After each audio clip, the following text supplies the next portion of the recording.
अस्सलाम वालेकुम। वालेकुम।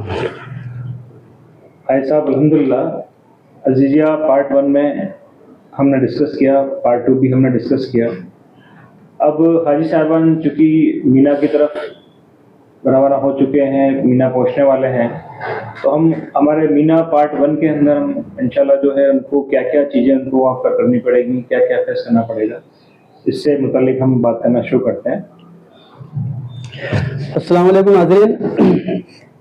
पिछले एपिसोड में हमने अजीजिया बिल्डिंग के बारे में बात की थी, रवानगी के वक्त के बारे में। अब अल्हम्दुलिल्लाह सुम्मा अल्हम्दुलिल्लाह अब आप लोग वहाँ से रवाना हो गए हैं और अब हम लोग मीना की तरफ जा रहे हैं और मीना में आ चुके हैं, ये समझ के हम ये आज बात करेंगे। मीना एक करीब 20 स्क्वायर किलोमीटर वसी मैदान है, दुनिया का सबसे बड़ा टेंट सिटी कहलाता है। दुनिया का इस वक्त में दुनिया में इससे बड़ी कोई टेंट सिटी नहीं है, जहां पर करीब करीब 40 लाख हाजी मुकीम होते हैं। तो ये काफी बड़ा मैदान है, जैसे मैंने आपको बताया, करीब करीब 20 स्क्वायर किलोमीटर में फैला हुआ है। और इसका नक्शा अगर आप देखेंगे तो अच्छे अच्छे जो हाजी साहिबान जो कई बार जा चुके हैं वो भी इसके नक्शे को समझ नहीं पाते हैं। जो इंतजामिया होती है वही इस चीज को समझती है। इसीलिए सबसे इंपॉर्टेंट चीज ये है कि आप लोग अपने शनाख्ती कार्ड अपने पास रखें, क्योंकि आपको यहाँ पर काफी चलना भी है और यहाँ के रास्ते और यहाँ की गलियां आपको समझ में भी नहीं आएंगे। एक नहीं, दो बार और 3 बार 4 बार भी अगर आप वहां घूम जाएंगे तो आपको अपना इलाका समझ में नहीं आएगा। इसलिए सबसे इंपॉर्टेंट चीज यही है, मेरी सलाह यह है कि आप अपने शनाख्ती कार्ड अपने पास रखें। जैसा कि देखने में आता है कि इंडो पाक हमारे जो इलाका है, बरसगीर का इलाका, जो हिंदुस्तान का इलाका है, इसकी जो टेंट होते हैं इसकी जालियां येलो कलर की, पीले कलर की होती है। ये एक मोटी मोटी अलामत है। इसके अलावा आप लोग, आपके खेमे के बाहर एक पोल लगा हुआ होगा, उसके ऊपर एक नंबर लिखा हुआ होगा। उस नंबर को आप अपने रिस्ट बेल्ट पे या कोई भी शनाख्ती कार्ड है उसके ऊपर लिख कर रख ले। उस पोल का नंबर लिख कर रख ले। अगर आप कहीं गुम हो जाएं तो 2-3 चीजें काम आती है। और ये समझ के चलिए कि हर हाजी 10 में से ये समझ के चलिए कि 6 हाजी का रास्ता भूलते ही भूलता है वहां पे। तो 2-3 चीजें काम आती है। एक तो आपका शनाख्ती कार्ड, दूसरा मोबाइल, तीसरा पोल नंबर, खैमा नंबर। ये 4 चीजों का जरूरी तौर से आप लोग एहतमाम करें और ध्यान रखें इन चीजों का। आप अपना शनाख्ती कार्ड, पोल नंबर, किसी भी जो गवर्नमेंट के मौलवी हजरात वो वहां पे कारकुन होते हैं और जो बाकायदा एप्रन पहने हुए होते हैं, उनको अगर आप बताएंगे तो वो आपको आपके खेमे तक आपको लाने में रहनुमाई करेंगे। पहली बात तो ये। साहब, ये बताएं मेरे को कि ये जो आप बता रहे हैं पोल नंबर है, ये जो चीजें हैं, तो क्या उसको कागज पर लिखकर हम लोग, हमारे जो हाजी लोग जो होते हैं, वो गले का बैग होता है उसमें भी रख सकते हैं? नहीं, सही कह रहे हैं आप। मेरी तो राय ये है कि जो रिस्ट बेल्ट होता है, अपन लोग रिस्ट जो आइडेंटिटी कार्ड होता है अपने पास, उसके पीछे स्केच पेन से लिख ले या किसी पेन से लिख ले, या जो भी शनाख्ती कार्ड हो जिसके ऊपर ये नंबर आ रहा है, आसानी से लिखा जा सकता है, उस पर ये चीज लिख कर रख ले, पोल नंबर इंपॉर्टेंट। ताकि आप, क्योंकि पोल नंबर रिपीट होता ही नहीं है। अगर आप अजीजिया से जमरात की तरफ जाएंगे तो 50 से लेके 1 तक नंबर बढ़ते जाएंगे, और जब जमरात से लौट के हम अजीजिया की तरफ में आएंगे तो विपरीत उल्टी दिशाओं में 50 से लेके 1 तक नंबर आता रहेगा।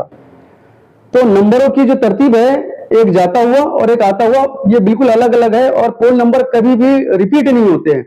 इसलिए आपका जो पोल नंबर है, खेमे का पोल नंबर है, वो किसी दूसरे खेमे के पोल नंबर पे हो, ऐसा हो ही नहीं सकता। तो इसलिए मैंने कहा कि आपको ये पोल नंबर आप किसी शनाख्ती कार्ड पे लिख के रख लें।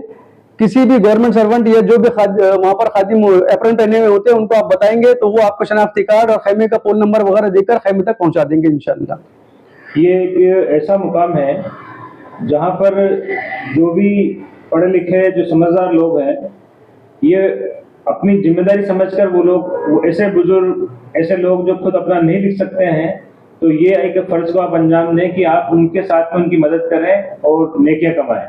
वहां पर आप उन लोगों की मदद करके उनके नंबर, पोल नंबर वगैरह उनको लिख कर दे देंगे, तो उनके गुम होने की या इधर से उधर पिछड़ जाने की स्थिति में दूसरे हाजी लोग हैं या दूसरे वहाँ जो खिदमतगार लोग हैं वो उनको मदद करेंगे वहां पर पहुंचाने में। और अक्सर मीना के अंदर, आराफात में, आसपास के इलाकों में, क्योंकि पब्लिक इतनी कसीर तादाद में होती है तो वहां पर बिखरना या अपना गुम हो जाना होता ही रहता है।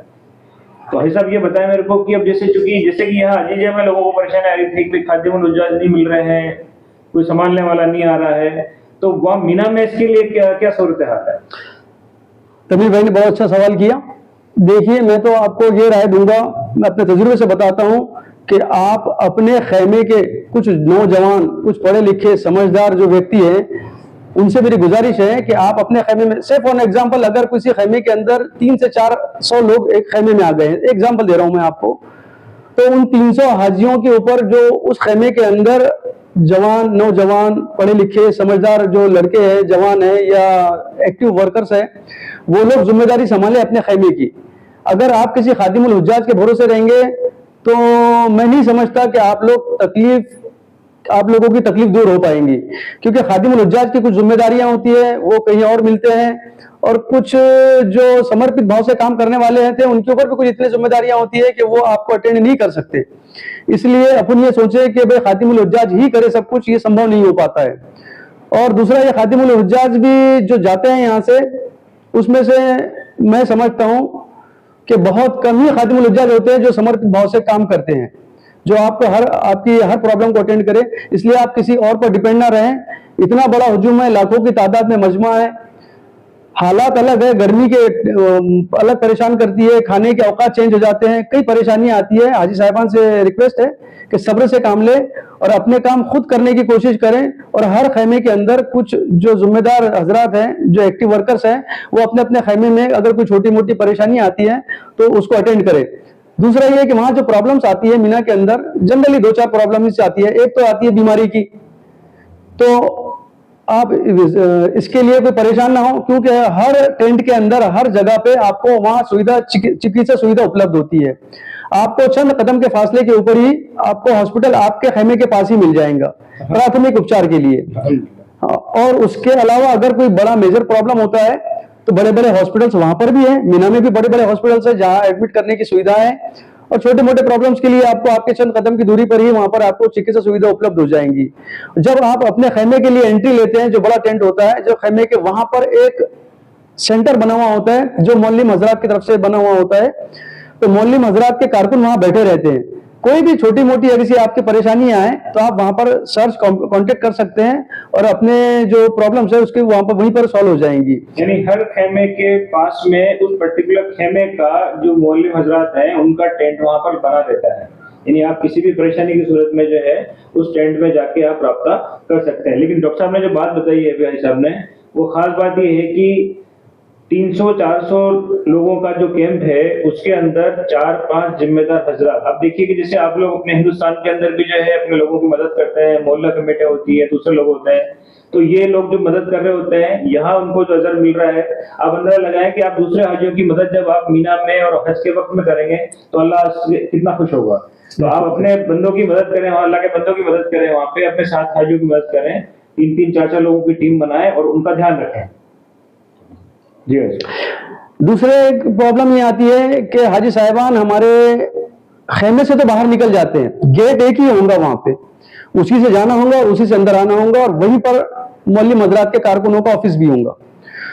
तो इंपॉर्टेंट ये है कि जाते वक्त तो आपको मौलवी हजरात कभी कार्ड चेक नहीं करेंगे, लेकिन आते वक्त में आपको जो मौलवी कार्ड, खैमे का कार्ड देता है, जो आपके पास अभी पहुंच चुका होगा, तो आते वक्त वो कार्ड चेक किया जाता है। अगर आपके पास वो कार्ड नहीं है तो 100% वो आपको अंदर नहीं आने देगा, क्योंकि मीना में बहुत जगह की तंगी होती है। एक जैसा आपको मैं बताऊं कि एक फी हाजी 6x2 का एक गद्दा मिलता है और एक हल्का कंबल मिलता है, यानी ये मैं ये कहूं कि कब्र में भी इससे थोड़ी ज्यादा ही जगह मिलती है, तो कोई बुरी बात नहीं होगी, उससे भी कम जगह मिलती है, समझ के चलिए। हर हाजी जो होता है सटा सटा सोता है, तो ऐसी स्थिति में अगर कोई बाहर का हाजी, कोई अजनबी आपके खैमे में आकर रहने लगे तो आप लोगों को ही परेशानी होगी। इसलिए जो चेकिंग होती है वो स्ट्रिक्ट होती है।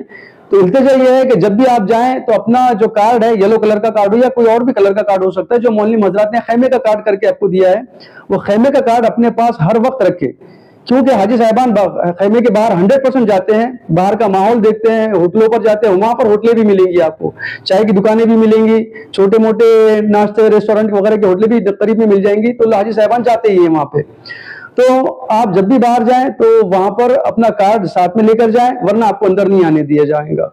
ये ऐसा आपने बहुत काम की बात बताई है कि हमें अपना जो पहचान कार्ड है वो हमें अपने साथ में रखना है हर हालत में। दूसरा ऐसा भी ये बताया मेरे को कि अब चूंकि मीना में जब जा रहे हैं तो क्या ख्वातीन के और जो जेंट्स हजरात हैं, क्या उनका खेमा एक होता है या अलग अलग होता है? उनको हम किस तरह से मैनेज करना है? अच्छा अच्छा, अच्छी बात पूछी तनीर साहब आपने। मिना के अंदर मर्द हजरात का खेमा अलग होगा और खवातीन का अलग होगा, लेकिन अच्छी बात यह होती है कि मर्द और हजरात का और खवातीन हजरात का जो खेमा है वो सटे सटे हुए होते हैं। मतलब आप ये ना परेशान हो कि भाई आपके घर की आपकी कोई अहलिया वगैरह अगर है, आपकी बेटी है या आपके घर के कोई अफराद खवातीन है और आपके साथ गए हैं तो आप अलग खेमे में होंगे और वो कोई 2-4-5 किलोमीटर दूर होंगे, ऐसा नहीं होता है। अल्लाह के फजल से इंतजामिया इतना अच्छा इंतजाम करती है कि आपका खेमे के करीब ही आप बिल्कुल सटा हुआ ही आपके खवातीन का वो होता है, खेमा होता है। कई हाजी साहबान को यह होता है कि मेरे कुछ दवाइयां अहलिया के पास रह गई है, कुछ खवातीन ये कहती है कि मेरी कुछ दवाइयां या कुछ जरूरियात जिंदगी हाजी साहब के पास रह गई है। तो ऐसे इसके स्थिति के अंदर आप लेडीज के खेमे में जा नहीं सकते, खवातीन आपके खेमे में आ नहीं सकती। तो इसका एक सिंपल सोल्यूशन ये है कि आप अपने पास मोबाइल रखें, आपकी अहलिया भी अपने पास मोबाइल रखे, आपके खवातीन भी अपने पास मोबाइल रखे, आप लोग भी अपने पास मोबाइल रखें, एक दूसरे से रब्ता करें और दोनों अपने अपने खेमे के बाहर आकर कोई चीज का अगर एक्सचेंज करना हो, कोई दवाइयां एक्सचेंज करनी हो, कोई डॉक्यूमेंट्स, कोई भी चीज अगर आपस में लेनी देनी है तो बाहर आकर आप एक दूसरे से ले सकते हैं। अलबत्ता आप लोग खवातीन के इसमें मर्द हजरात खवातीन के खेमे में या खवातीन मर्द हजरात के खेमे में नहीं जा सकती और जाना भी नहीं चाहिए इस मुकद्दस जमीन के ऊपर। तो भाई साहब इसका मतलब ये है, तो अजीजा बिल्डिंग से निकलते वक्त तो हाजी साहबान को ख्याल करना है कि ख्वातीन और मर्द हजरात को दोनों को अपने अपने बैग जो है अलग अलग रखने हैं, ताकि आप जब अलग अलग खेमों में जाएंगे तो आपको अलग परेशानी नहीं होगी। अगर किसी एक के पास या एक ही अगर बैग आपने बना लिया है तो फिर आपके लिए मुश्किल खड़ी होगी। तो अच्छा तरीका ये रहेगा कि आप लोग जो है अपने अपने बैग जो है वो अलग अलग बनाए और उसी हिसाब से आप तैयारी करके अजीजा बिल्डिंगों से निकलकर और मीना के लिए जाए। शुक्रिया साहब, ये पार्ट 1 हमने जो है मीना का मुकम्मल किया। इंशाल्लाह जल्दी ही आपके साथ में हम लोग पार्ट 2 लेकर हाजिर होंगे और आप तब तक जो है हमारे अल अलीम टूर्स के चैनल को सब्सक्राइब करें और ज्यादा से ज्यादा लोगों को इसकी बारे में जानकारी दें, उन तक पहुंचाएं। शुक्रिया।